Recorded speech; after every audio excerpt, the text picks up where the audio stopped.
कक्षा 10 के विद्यार्थियों के लिए प्रश्नावली 4.3 के प्रश्न संख्या 8 के हल पर चर्चा करते हैं। प्रश्न है, एक रेलगाड़ी एक समान चाल से, उसकी चाल समान है, 360 किलोमीटर की दूरी तय करती है। 360 किलोमीटर दूर हो जाती है एक स्थान से दूसरे स्थान। यदि यह चाल 5 किलोमीटर प्रति घंटा अधिक होती है, मतलब जो ये समान चाल है अगर उसको 5 बढ़ा दिया जाता तो उसी यात्रा में यानी 360 किलोमीटर में ही उसको 1 घंटा कम समय लगता। तो यानी समय की बात दे रखी है तो हम समय निकालते हैं कि 360 किलोमीटर जाने में उसको कितना समय लग रहा है एक समान चाल से, और 360 किलोमीटर को ही एक समान चाल में अगर उसकी चाल को 5 किलोमीटर और बढ़ा दें तब कितना समय लग रहा है।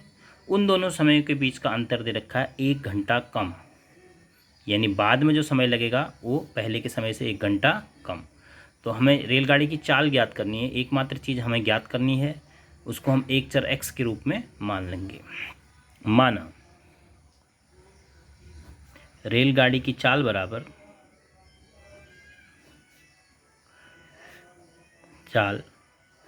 बराबर x किलोमीटर प्रति घंटा। दूरी कितनी जा रही है, दूरी बराबर कितना है 360 किलोमीटर। लिया गया समय कितना लगेगा उसको इस एक समान चाल से, समय बराबर दूरी बट्टे चाल। ये समय और दूरी चाल का रिश्ता होता है, बराबर 360 बट्टे x घंटा। कब, जब उसकी चाल x किलोमीटर प्रति घंटा थी। नई चाल बढ़ाने पर जो नई चाल है, नई चाल बराबर हो गई x धन 5 बढ़ा दिया है, तो ये होगी नई चाल x धन 5 किलोमीटर प्रति घंटा। अब लिया गया समय अब कितना होगा, अब लिया गया समय, दूरी वही है, अब लिया गया समय बराबर दूरी बट्टे अब की चाल x धन 5 घंटा। अब उसने इन दो समयों के बीच में रिश्ता दे रखा है कि जो ये समय है इससे 1 घंटा कम है। मतलब प्रश्नानुसार जो समय लिया गया है, अब प्रश्नानुसार जो अब समय लिया गया है 360 बट्टे x धन 5 बराबर पहले के समय 360 बट्टे x से कम है कितना, 1 घंटा। ये अब का समय है, ये पहले का समय है। अब हम इसका पक्षांतर कर सकते हैं, इसको इधर ले जाएं, एक को इधर ले आते हैं तो हमारे पास बनता है 1 बराबर 360 बट्टे x ऋण 360 बट्टे x धन 5।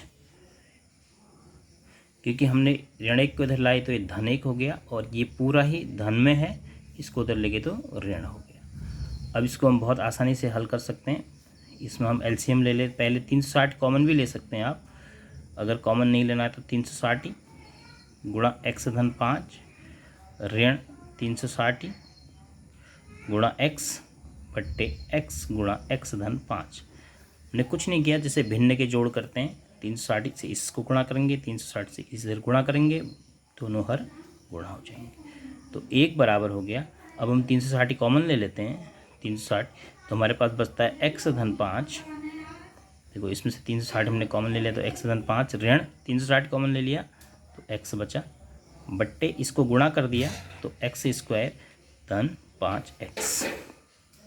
अब ये x और x कैंसिल आउट हो गया, ये पक्षांतर हो गया, इधर गुणा हो गया, x स्क्वायर धन 5x, एक का x स्क्वायर धन 5x बराबर 360 गुणा 5, और 360 गुणा 5 हो जाएगा 1800, क्योंकि 300 पंचे 1500, 6 60 पंचे 300, तो x स्क्वायर धन 5x ऋण 1800, उधर धन है दाईं तरफ तो बाईं तरफ लाए, ये हमारी द्विघात समीकरण आ गई।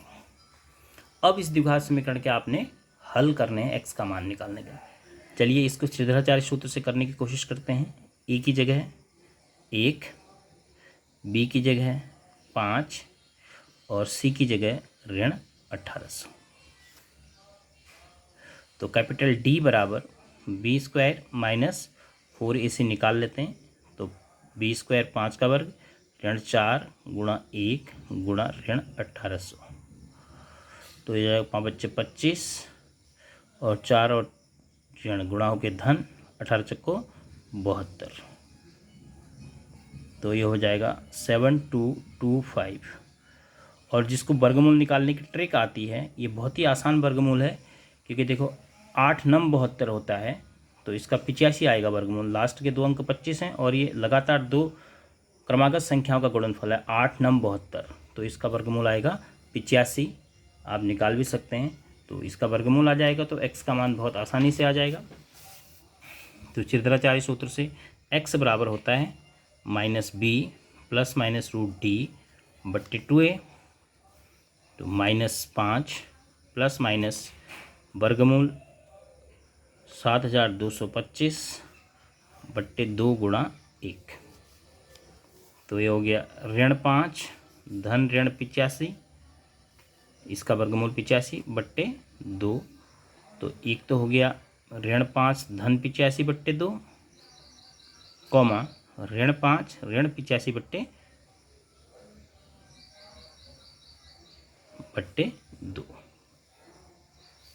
तो ये हो जाएगा आपका 80/2 और ये हो जाएगा ऋण 90/2। अब चूँकि चाल ऋणात्मक नहीं हो सकती है, तो 80/2 से आपका मान आ रहा है 40 और यहाँ से आ रहा है ऋण 45। अब x क्या है, चाल है, तो आप लिखेंगे चूँकि चाल ऋणात्मक नहीं होती है, ये आपने फिजिक्स में भी पढ़ा होगा, चाल एक अदिश राशि है, इसीलिए रेलगाड़ी की चाल